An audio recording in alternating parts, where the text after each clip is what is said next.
You are watching A News. I'm Bakhtiar Sanov, and let's see the top stories. Donald Trump calls Americans to hold tough after stock markets had one of the worst weeks of this century. A missile strike on the Ukrainian city of Kryvyi Rih kills 19 people and leaves dozens injured. Myanmar death toll exceeds 3,300 as the UN makes a renewed call to help the disaster-struck nation.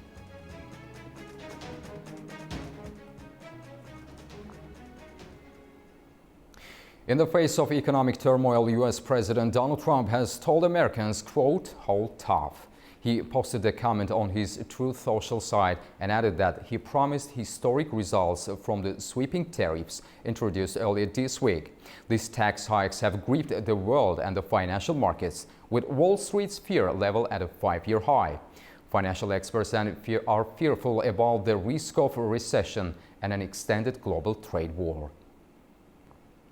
U.S. stocks are facing their worst week since the COVID-19 pandemic in 2020. It's after China's strong response to President Donald Trump's sweeping tariff announcement on Wednesday, fueling fears of a deeper global economic crisis.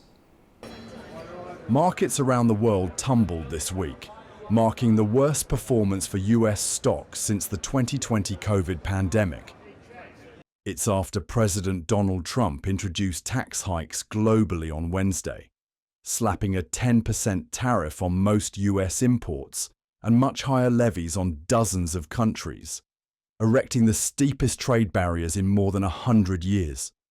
It's caused world leaders to condemn the move. The downturn continued on Friday after China's retaliation against Trump's new import taxes of 54%.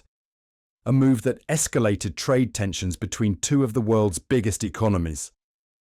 China retaliated with 34% tariffs on U.S. goods, restrictions on key minerals, and blacklisting American firms. Analysts warned Trump's sweeping tariffs could lead to a global recession. The S&P 500 dropped nearly 6%, with companies wiping out $5 trillion in stock market value, according to reports. The Dow and Nasdaq also plunged. European and Asian markets felt the shockwaves too.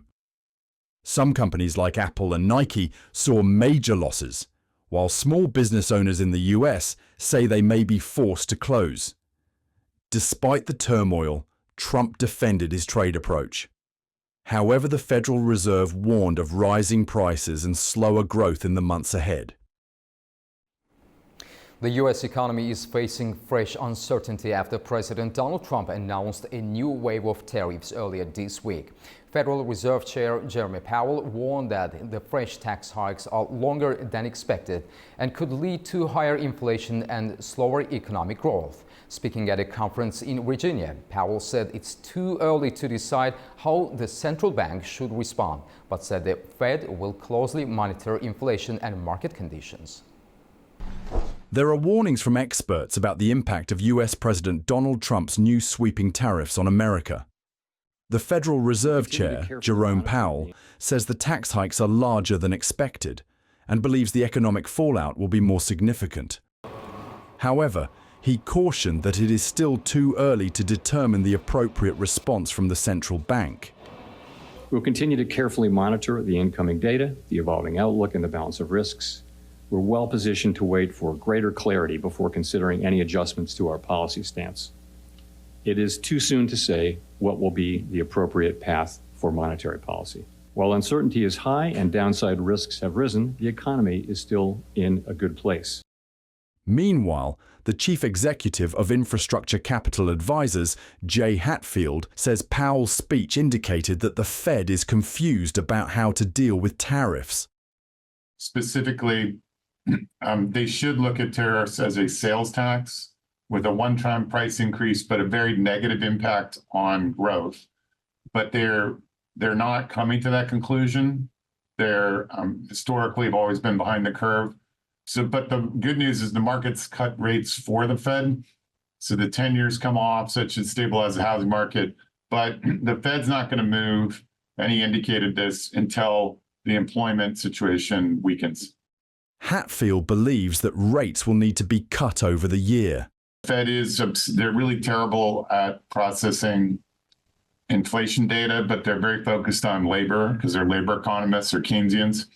And so we do think that they will cut rates at least 3 times this year. The market's at 5 due to a weak labor market.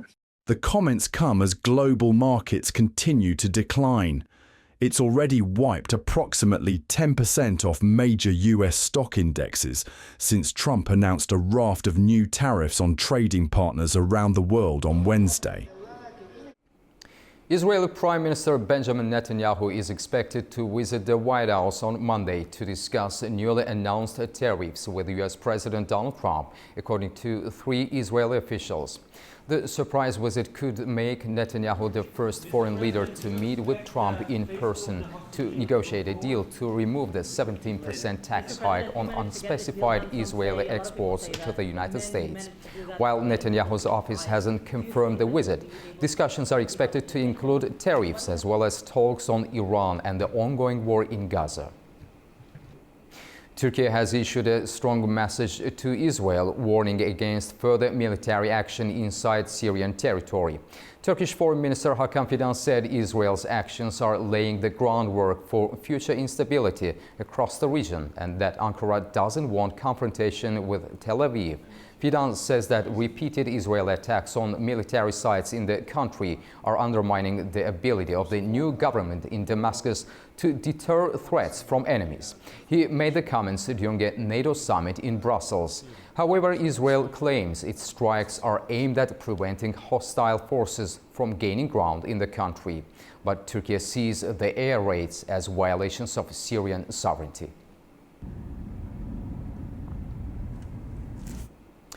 To help us unpack the implications of Turkey's latest stance and what it means for the wider region, we are joined from Ankara, Turkey by Melih Demirtaş, researcher at Cappadocia University. Mr. Demirtaş, welcome to our program. It's great to have you with us. Thank you very much. Thank you. Mr. Demirtaş, Minister Fidan's comments suggest a growing frustration with Israel's unilateral military actions in Syria. How do you interpret Turkey's public shift here? Is this a signal of a broader realignment in Ankara's regional security calculus, particularly in relation to Syria and its alliance with President Ahmed al-Sharaa? Yes, thank you for having me. And we need stability, actually. Turkey has always first priority about this stability ideal. But unfortunately, Israel's situation and Israel's foreign policy and actually harsh military actions since the invasion of Gaza, we can call it, makes all this unstable environment in a wider region. I think all the Middle East, all the Eurasian maybe security isles, everything's affected negatively in that respect. And Turkey's Foreign Minister Hakan Fidan also repeated this.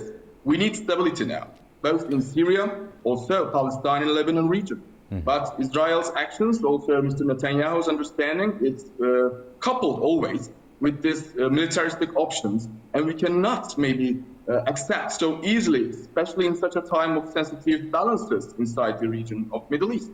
Think about Iranian situation, think about the Ukrainian-Russian crisis still going on. And also think about Mr. Trump's, the new president of the United States, declaration so openly, sometimes so bravely. Now, I think Turkey is behaving again responsibly, much more responsibly than Israel and than many actors inside the region. Mr. Demirtaş, given the complex web of interests in Syria, from Iran to Russia to the United States, how might Turkey's call to avoid confrontation with Israel be received by other regional actors? As you know, we are also an important partner of NATO. Mr. Fidan actually gave the speech, gave the declaration just after the and during the NATO meeting, with the high-level meeting, and he said also that we do not want any confrontation, and we do not want any, of course, any militaristic option or, situation of conflict with the other actors in the Middle East. First of all, also Israel. Israel, although it pushes the limits, maybe, it pushes also the limits of stability in the region, not only in Palestine, Think about these losses, nearly 50, maybe more than 50,000 of people, its civilian population is lost in Palestine, but not only there, but also in Lebanon, but also now in the southern Syria. The line of Damascus, the line of the inside Syria is also maybe threatened by this Israelis' harsh militaristic option. And now we just want to think about the other neighbors, also Iran, also Russia, and the stability in our region, and also stability inside Syria. Syria wants to have now, as a new democratic and stable country, all the many ethnic, many colorful atmosphere, you can say that, inside the region of Syrian community, but still we want to support them, and we want to also support this stability ideal in the region. And now all the world, I think all the world public opinion, starting the United Nations, the United States, they must have some opinion, and they must have some voice upon Israel and upon Mr. Netanyahu. Mr. Demirtas, thank you for your precious time, and thank you for talking to A News. Thank you very much. Thank you. A Russian missile strike has killed at least 19 people, including 9 children, in the Ukrainian city of Kryvyi Rih. The attack is one of the deadliest this year, hitting residential areas in President Volodymyr Zelensky's hometown. While Russia's defense ministry claims it was targeting a military gathering, Ukrainian officials have dismissed that as misinformation. The latest Russian strike has ripped through residential areas in the Ukrainian city of Kryvyi Rih on Friday, according to local officials. At least 19 people, including 9 children, were killed when apartment blocks were hit. Ukrainian emergency services say more than 50 people have been wounded, including a 3-month-old baby. I have not seen the flash. I only heard the explosion. All windows, glass fell on me, but I was not hurt, surprisingly. There were dead children laying there, crying parents, horrible. And there was the crater, and there was smoke coming out of it, where there was the hit.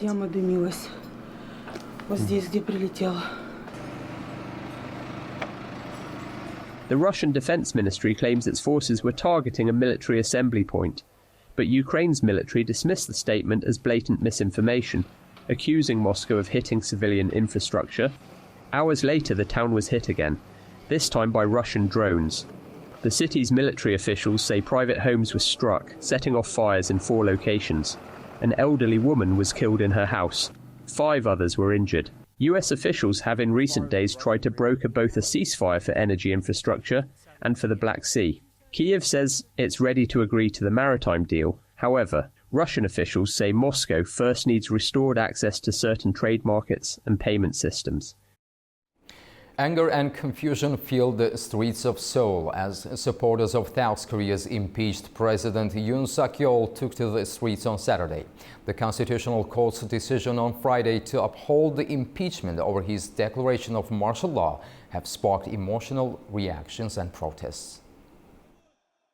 In South Korea, hundreds of supporters of President Yoon Suk-yeol gathered in central Seoul on Saturday, protesting against the court's final ruling it made on Friday that officially confirmed his impeachment over his declaration of martial law last December. Many say they're shocked, hurt, and unable to accept the decision that brought months of political drama to a head. My foundation of life has collapsed. I'm very angry and it feels like my country is falling apart. I was confused and numb. I feel the pain of losing my country. Meanwhile, on Friday night, hundreds gathered to celebrate the ruling to remove Yoon from office. I am thrilled to be with the citizens of South Korea here. I feel like I came back from death's door. I'm finally alive now. I can finally sleep well now. I will sleep well now, today, and fight, protest again tomorrow. We finally have a chance to build a new Republic of Korea by democratic citizens. I am very happy at the moment. The decision now sets in motion a race to elect the next president within 60 days as required by the Constitution. Prime Minister Han Duck-soo will serve as acting president until a new leader will be sworn in. The death toll after the earthquake in Myanmar has reached more than 3,000 people. More than 4,500 are injured and at least 220 people are still missing. The quake with a magnitude of 7.7 has left many people homeless, and many are forced to sleep outdoors due to destroyed homes or concerns about further building collapses. The United Nations estimates that more than 3 million people may have been affected. Earlier, the UN announced that a severe lack of medical supplies is hindering relief efforts.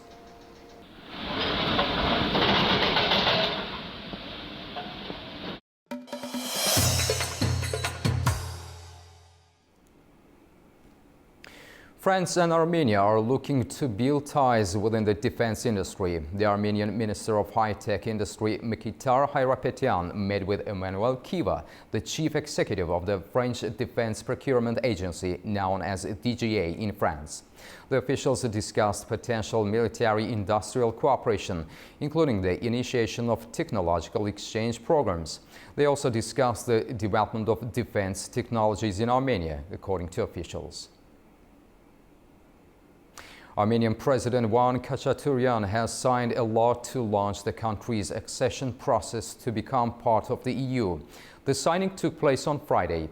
The move follows a parliamentary vote in March and is based on a public initiative backed by thousands of signatures. Prime Minister Nikol Pashinyan had earlier said that a referendum may still be needed. However, the decision has sparked concern in Russia. Moscow warns that the step could signal Armenia's exit from the Eurasian Economic Union. But Yerevan plans to stay in the EAEU and maintain strong regional ties. Azerbaijan welcomes a new international resolution on landmine victims adopted at the UN Human Rights Council on the International Day of Mine Awareness. The country says it marks an important step toward restoring the rights of millions affected by the devices. Azerbaijan is a co-sponsor and says the move brings global mine action to a new level. According to officials, more than 13% of Azerbaijan's territory is contaminated with landmines. Baku is calling for more international cooperation in urging Armenia to provide accurate minefield data. Azerbaijan, Georgia, Turkey and Bulgaria have signed a memorandum of understanding to advance a new green energy corridor aimed at transmitting and trading renewable electricity across borders. Energy ministers from the four nations emphasized the strategic importance of inter-regional cooperation in renewable energy and energy security. The corridor will leverage Azerbaijan's renewable energy potential and aims to support the region's integration into European energy transmission systems. Turkey says it's marking significant strides in its transition to clean energy. New data from the Energy Ministry reveals a shift towards renewables in the country's energy mix. Power generation from renewable energy sources in the country reached nearly half of the total electricity production by the end of the first quarter of the year. Electricity generated from renewable energy sources in Turkey has reached nearly half of the country's total electricity production by the end of the first quarter of the year. That's according to data from the Energy Ministry, which shows that total electricity production in the first 3 months of the year hit 86.5 million megawatt hours. Of that, 35 million megawatt hours came from renewable sources such as solar, wind, geothermal, biomass and hydroelectric plants, including both dam and river-based facilities. Turkey says it's continuing to prioritize domestic and clean energy sources as part of its broader efforts to combat climate change and reduce its current account deficit. The number of renewable energy plants has now reached more than 34,000. The shift toward renewables aligns with Turkey's strategy to support its expanding industrial sector and meet the growing energy demand of its increasing population, all while reducing dependency on fossil fuel imports. By the end of March, the country's total installed electricity capacity climbed to more than 117,000 megawatts, with renewable sources making up 60% of that total. In Turkey's northwestern province of Yalova, a unique museum is bridging cultures and nurturing an ancient art form.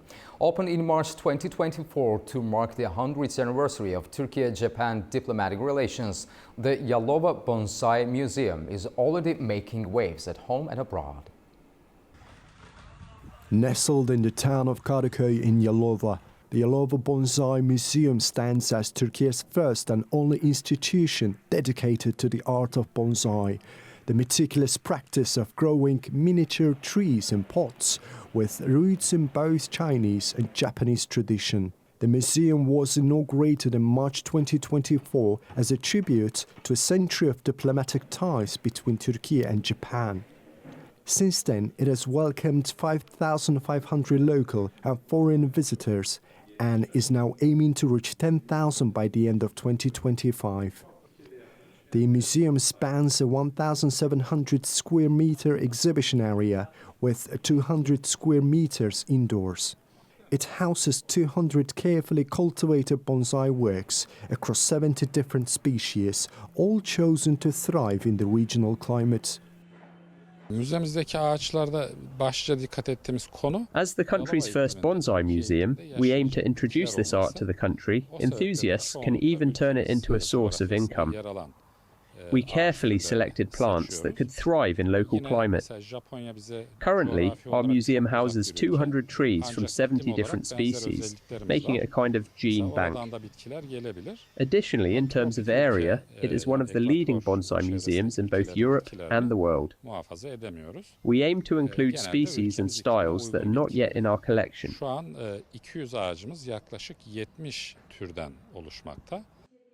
In February, the museum made its international debut at the 25th International Trophy in Belgium, one of Europe's most prestigious bonsai events, and brought home first place in the bonsai pot category.